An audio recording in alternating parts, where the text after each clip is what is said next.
జై శ్రీమన్నారాయణ. శ్రీమతే రామానుజాయ నమః. భగవంతుని సృష్టిలో ఆలోచించే శక్తి, విచక్షణ, జ్ఞానం, నవ్వగలిగే అదృష్టం మనిషికే ఉన్నాయి. మనిషిగా పుట్టడమే ఒక వరం. కన్ను మూసి తెరిచేలోగా ముగిసే ఈ అపురూపమైన జీవితాన్ని సద్వినియోగం చేసుకోవాలి.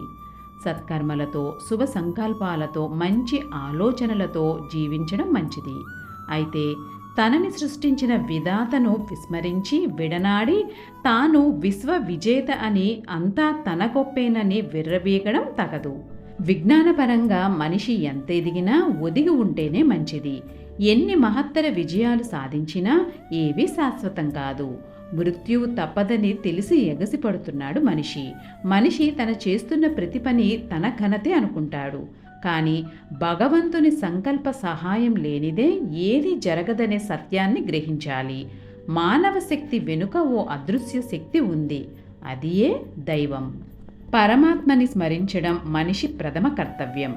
అదే ఆయన పట్ల మనం చూపే విశ్వాసం.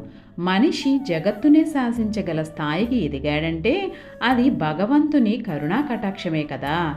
మనిషి జీవితం అశాశ్వతమని, తాను విధి చేతిలో కీలుబొమ్మననే నిజాన్ని మరిచి భ్రమలో బతుకుతూ తనకి ప్రాణాన్ని, జీవితాన్ని ఇచ్చిన పరమాత్మని కాదని, ఆ దైవం ఉనికినే ప్రశ్నిస్తూ అహంకారంతో అంతా నేనే చేశాను అనడం ఆశ్చర్యకరం.